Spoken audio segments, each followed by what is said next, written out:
Qızla aranızda münasibət çox super gedir. Görüşürsüz, münasibətiniz yaxşı irəliləyir sənin zənnincə. Müəyyən bir şeylər baş verir. Saatlarla mesaj yazırsan ona, o isə sənə cavablar verir. Amma nədənsə bir gün qəflətən o sənə qarşı soymağa başlayır.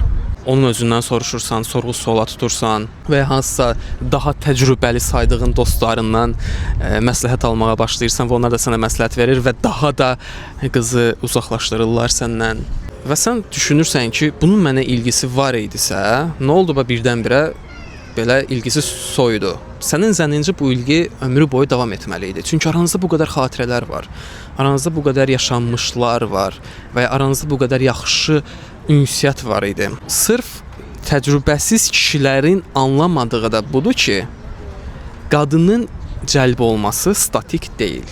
O çox dəyişkən bir şeydir. Külək kimidir. İndi var, birazdan yoxdur. Gah güclənir, gah zəifləyir. Və ya başqa dillə desək, qadının cəlb olması termometr kimidir. Orada sənin alfa davranışların dediyimiz o dominant, rahat, relax, lider, özgüvənli, digər qadınlarla seçilmiş olduğunu göstərən davranışları nümayiş etdirdikcə onun sənə qarşı duyğuları artmağa başlayır və duyğular artdıqca da hərarət, istilik sənə qarşı artır termometrdə. Amma sən beta davranışlar dediyimiz davranışları sərgiləyəndə onun duyğuları soymağa başlayır. Duyğuları soyduqca termometrdə hərarət aşağı düşür, münasibətiniz donur, frozen olur. Bu videoda sizinlə 5 cəlbediciliyi öldürən anti-cəlbedici davranış haqqında danışacağım. Sizinlə Eray Azaddır və başlayaq. Səhv nömrə 1. Qıza açılmaq. Onu sevdiyini demək. Qıza açılmaq, onu bəyəndiyini bəlli etmək həm sözlərlə, həm də ki, davranışlarla ola bilər.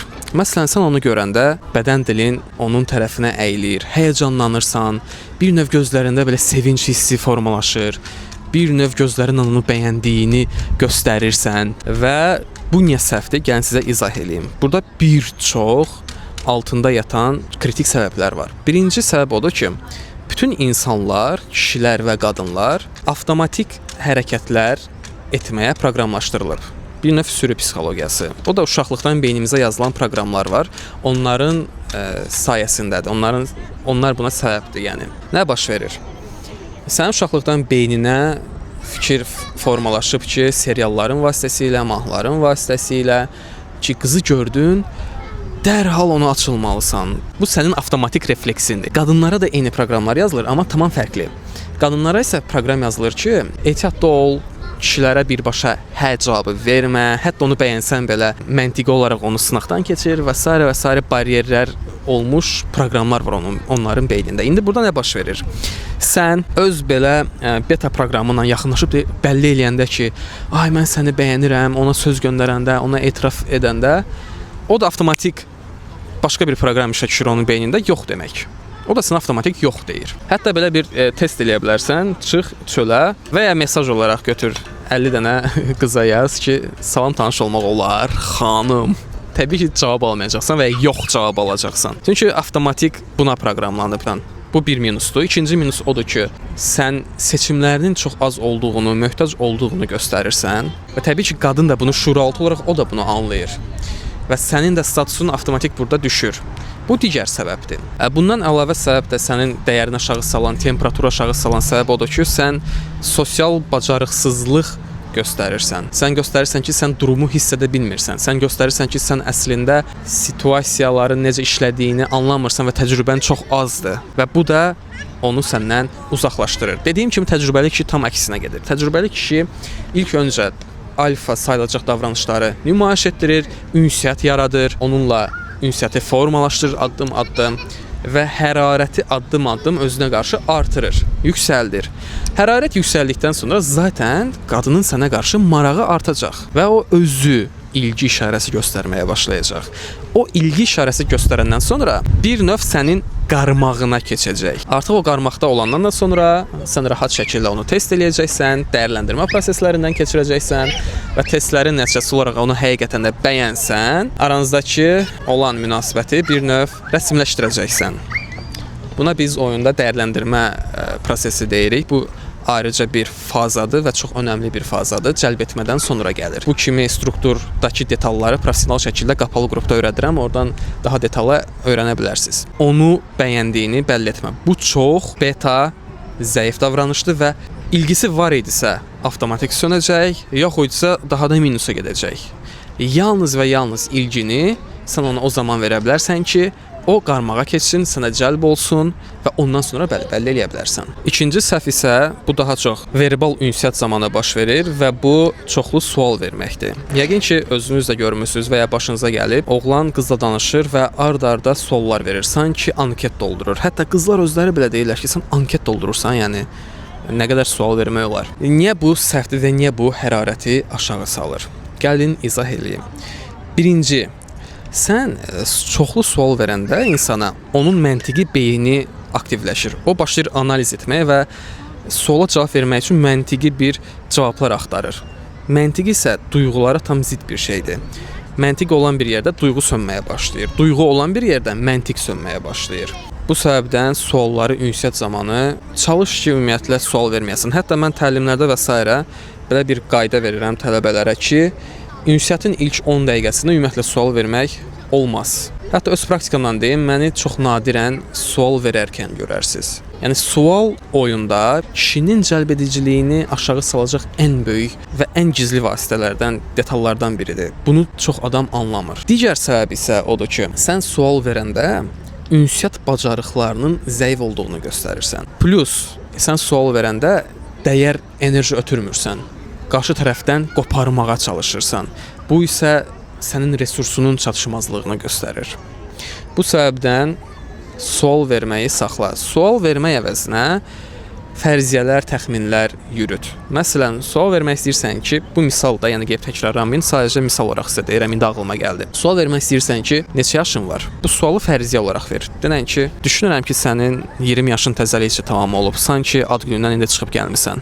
Elə vibe aldım səndən. Burada artıq mən nəsə qoparmıram. Burada artıq mən fərziyyə irəli sürürəm. Burada artıq mən maraqlı ssenari qabağa ötürürəm. Onu şuralçı sanır ki, mən nəsə bölüşdüm və bir güllə ilə iki quşu vururam. O isə mənə cavab verəcək. Deyəcək, yox, 20 yaşım yoxdur, mənim falan yaşım var. Hə, düz deyirsən, ad günüm təzəlikcə olmuşdu, keçən ay olmuşdu. Və sən də ondan cavab alacaqsan və hətta əlinə material düşəcək və o materialı götürüb ardınca ünsiyyəti irələdəcəksən. Yəni axıcı danışıq buna görə çox vacibdir. Burada oyuna gələn bir çox uşaqların etdiyi səhvlərdən biri də budur ki, əlavə bunu da qeyd edeyim. Sual verməyə kəsillər, fərziyyələri irəli sürürlər, amma bu fərziyyələri də çox eləyirlər. Arda-arda təxmin. Oyunu ancaq təxminlər üzərində qururlar. Oyunu ancaq cırnatmalar, təxminlər. Bu da bir yerdən sonra sosial bacarıqsızlığın göstəricisi olur. Çünki sən təxmin atırsan, cırnatmanı atırsan və s. qızdan cavabı alırsan.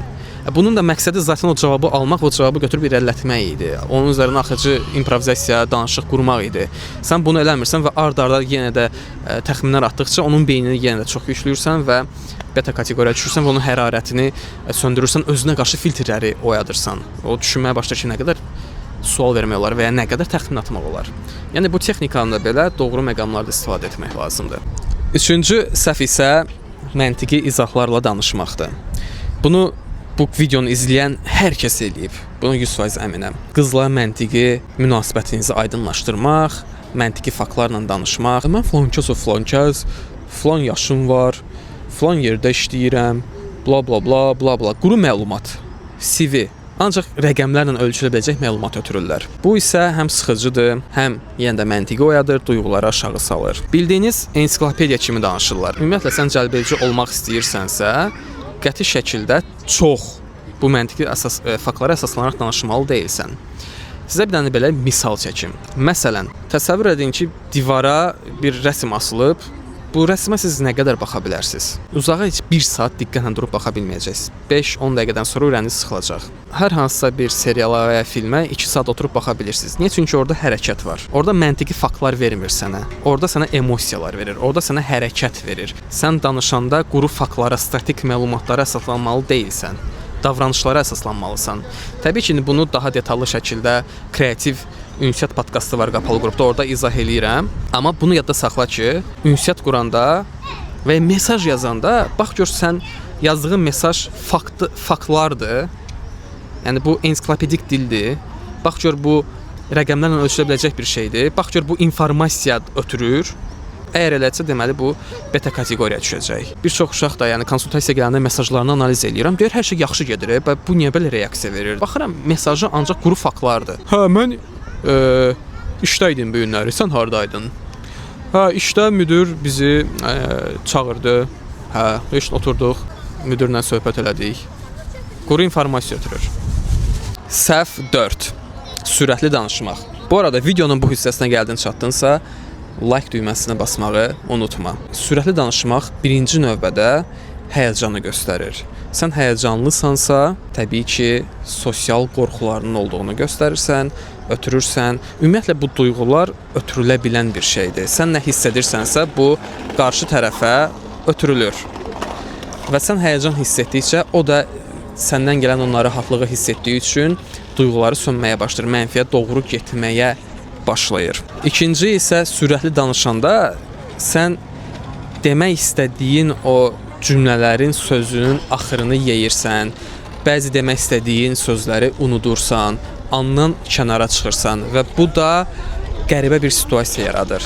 Sənin ünsiyyət bacarığının aşağı olduğunu nümayiş etdirir. Digər tərəfdən sən sürətli danışanda aranızda yarana biləcək o seksual enerjini bəri başdan öldürürsən. Təsəvvür elə ki, bir qızla baxışırsan, yan-yanasız, bir məkandasız, yaxın-yaxınasız, hərarət artır, bu çəkim hissi artır, etiraz artır və artıq öpüşməyə çox az qalıb. Və birdən ya o və ya sən sürətli danışmağa başlayırsan. Nəsə belə sürətlə izah etməyə başlayırsan. Təbii ki, o aranızda yaranan gərginlik dərhal sönəcək. O duyğular aşağı düşəcək. Və sən normal danışıqda da belə sürətli ünsiyyət quranda bəri başdan o seksual enerjinin yaranmasının qarşısını alırsan. 5-ci səhv isə özünü daima dəyərləndirilən tərəf kimi hiss etməkdir. Bu da uşaqlıqdan sizin beyninizə, bizim beynimizə yazılan koddur. Məktəbə gedirik, bağçaya gedirik, universitetə gedirik və hər dəfə bizə qiymət verilir. Hər dəfə bizə bal verilir. Ev tapşırığını yaxşı elədin, qiyməti yuxarı aldın. Pis elədin, qiyməti aşağı saldın. Bu da şuuraltı olaraq kodlayır ki, mən sosial ünsiyyətdə, mən insanlarla interaksiyada qiymətləndirilən tərəfəm. Və mən qiymətləndirilən tərəfəmsə özümü daha yaxşı tərəfdən göstərməliyəm, özümü daha mükəmməl göstərməliyəm ki, yaxşı qiymət alım, ki məni bəyənsinlər. Yuxarı statusda olan insanlar qiymətləndirən tərəfdir, aşağı statusda olan insanlar isə qiymətləndirilən tərəfdir. Valideyn-uşaq münasibəti yaranır, müdir-işçi münasibəti yaranır. Sən qadınla da ünsiyyətdə daxilində o gərginliyi hiss edəndə ki, oy birdən nəsə səhv eləyərəm, o mənim haqqında pis fikirləşər, o birdən mənə pis qiymət yazar tərzində hisslər keçirəndə aranızdakı o seksual çəkimi öldürürsən, hərarəti öldürürsən. O kişi-qadın vibe-ından çıxıb, dediyim kimi valideyn, uşaq, müdir, işçi vibe-ına, kontekstinə salırsan ünsiyyəti. Bundan qurtulmağın ən başlıca üsulu isə ilk növbədə bunun fərqinə varmaqdır. Sən fərqinə varanda ki, mən özümü bəyəndirməyə çox çalışıram. Sən fərqinə varanda ki, mən həyəcanlanıram ona görə ki, birdən o mənim haqqımda pis fikirləşər. Bunun fərqinə vardığın anda artıq öz davranışlarını daha başqa istiqamətli idarə etməyə başlayacaqsan. Daha özünü bəyəndirməməyə başlayacaqsan. Digər üsul isə, məsələn, bir ortam olsun və ya flört etdiyin bir qadın olsun, özündən asılı olmadan onu daha üstün hesab edirsənsə, o hiss səndə yaranırsa, evə gedəndə nə edirsən? Deməli, gözünü yumursan, o qızı təsəvvür edirsən. Və o qız get-gedə sənin gözündə balacalaşır, sən isə daha da böyüyürsən. O balacalaşır və mikroskopik bir səviyyə kimi gəlir çatır. Bunu təkrar vizuallaşdır öz beynində. Bu sənin şuuraltını onu kodlayacaq ki, mən daha ondan üstünəm, mən daha üst pozisiyadayam, mən daha üstdən baxan tərəfəm, mən daha böyük tərəfəm. Və bu kodlandıqca həmən qadınla, həmən insanla sənin ünsiyyətin daha da rahat olacaq.